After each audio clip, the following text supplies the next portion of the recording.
you? Good, how are you? Good. My name is Megan. I'm going to be your nursing student for the day. I'm here to do a physical assessment. Is that okay? Yep. Okay. Can you tell me your name?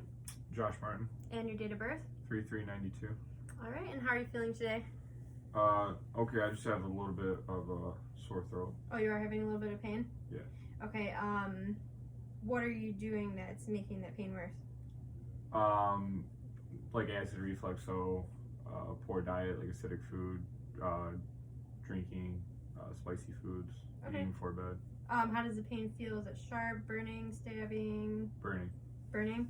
And you said the place is in your throat? Uh-huh. What are you doing to make it better?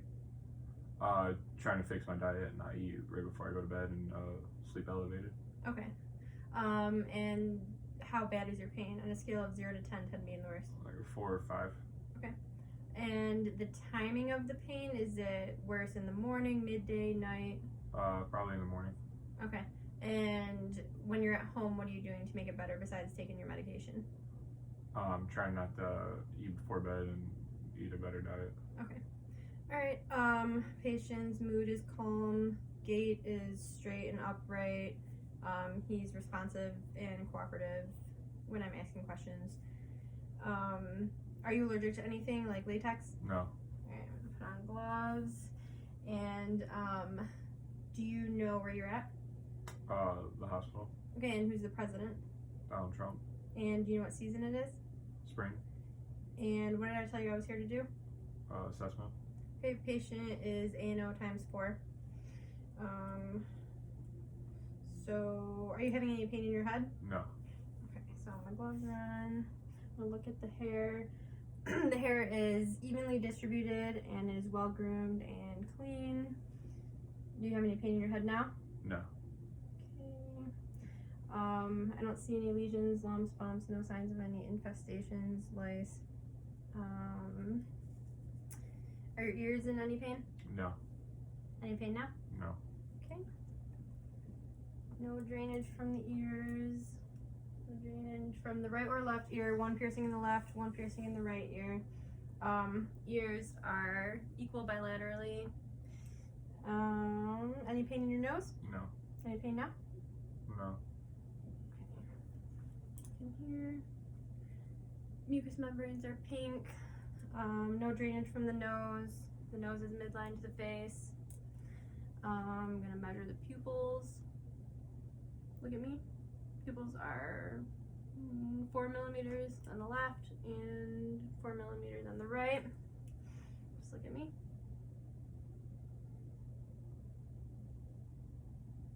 And look at the tip of my pen. Alright, pupils are equal, round, reactive to light, and accommodating. Look in your mouth. Alright, mucous membranes are pink and moist. No bleeding from the gums or anything anywhere. Smile. Alright, stick out your tongue. And swallow. Alright, gag reflex is intact. I'm going to go ahead and do my vitals. So I'm going to take the blood pressure. I would ask him if he's had a mastectomy, if he has any dialysis or an IV shunt. He has no IV, I would take it here. Ask him his baseline.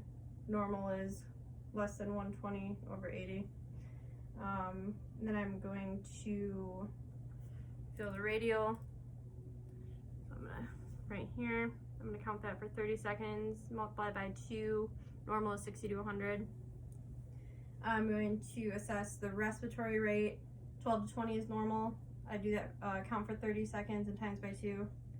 And I'm gonna take his temperature.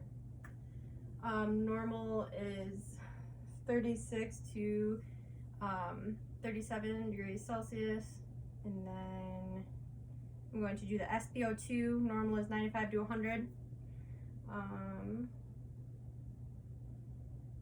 The SpO2 goes on the pointer finger right here, and if they had nail polish on, I would take that off. Okay, if you want to lay back. He was able to do that on his own.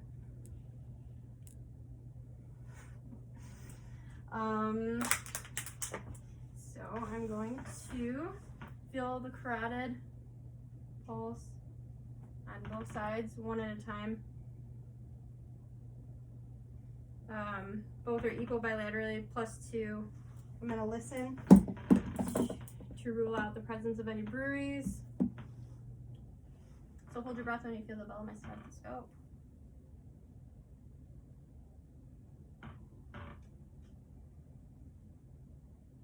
Okay, I didn't hear any swishy, whooshy sounds, so no presence of any bruise.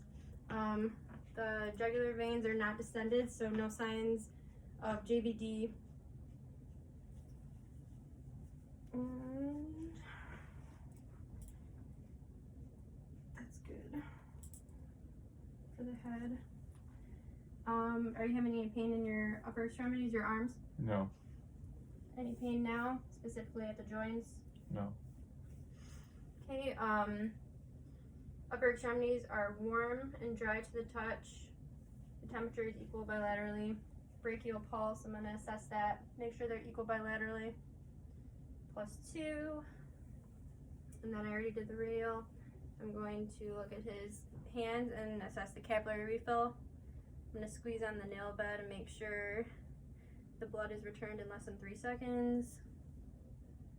I'm going to assess skin turgor and look at the overall distribution of skin color, lesions, lumps, bumps.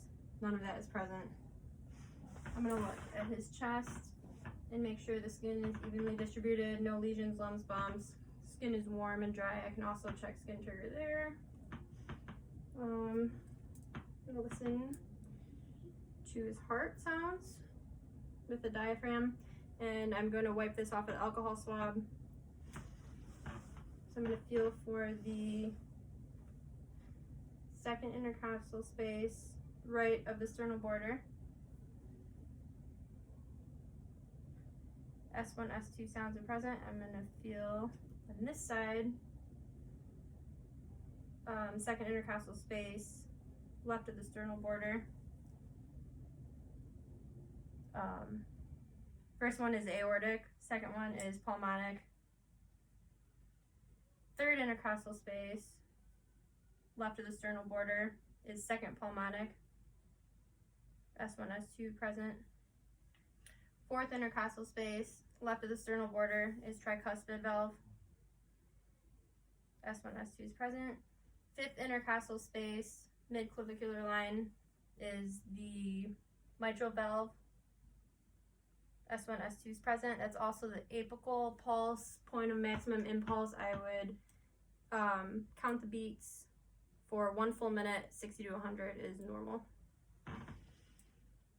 I didn't hear any murmurs, no irregular pulses. And have you been having any chest pain or anything? No. All right. Now I am going to listen to the breath sounds. So I'm going to start here and go. He would take 1 full breath in and out. I would start here. 1, 2, 3, 4, 5, 6, 7, 8, 9, 10. And then he would sit up, and this is a good time to check the sacral area for any pressure ulcers. So just go this way a little bit. And right under the armpit is 11.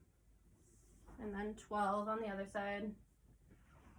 13, 14, 15, 16, 17, 18. I'll turn a little bit like this. 19, 20, 21, 22, 23, 24, 25, 26. Okay, and after I assessed the respiratory rate earlier, which was 12 to 20, I would make sure that he used no accessory muscles while breathing. The lungs were clear. I didn't hear any crackles, wheezing, no rhonchi. All right, you can lay back down.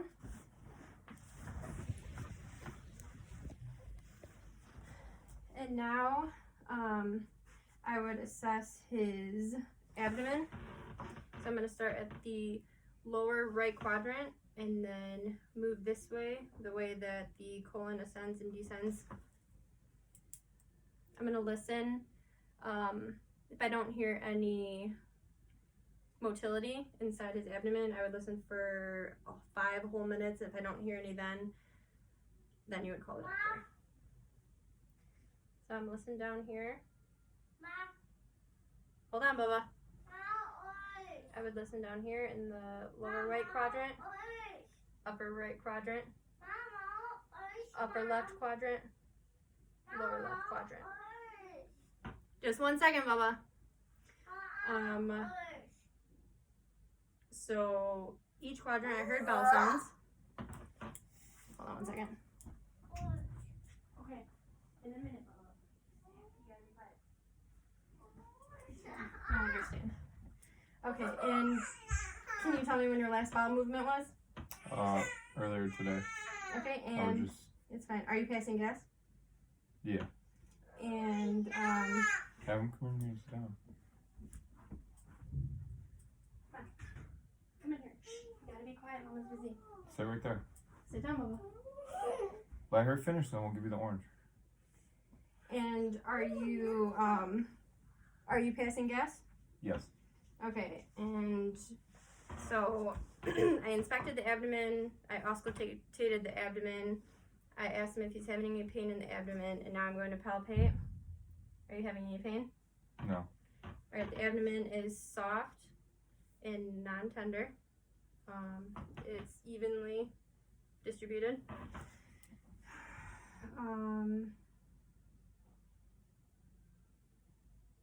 Are you having any trouble peeing? No. Okay. Pushing in here. There's no urinary incontinence.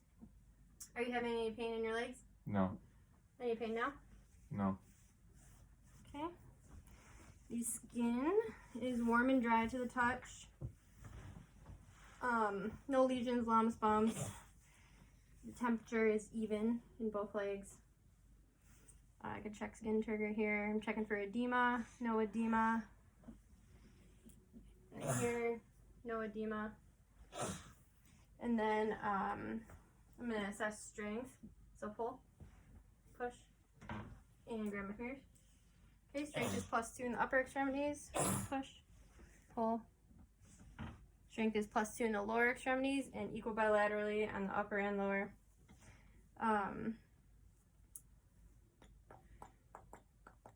Okay, now I'm going to assess for the pulses. Dorsalis pedal pulse, equal bilaterally +2. Posterior tibial is right here. I assess both sides, equal bilaterally +2 is normal. If I couldn't hear those, or if I couldn't feel these, I would get a Doppler and listen to it. I can also assess a temporal pulse and the popliteal pulse behind the knee. And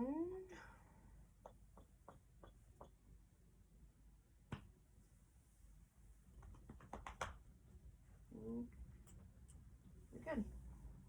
Okay, and then so I'm at the end of my assessment. I would ask him if he needs anything. I would put the call light in place. Bed is in lowest position and locked. And I would wash my hands. Do you need anything? Nope. Alright.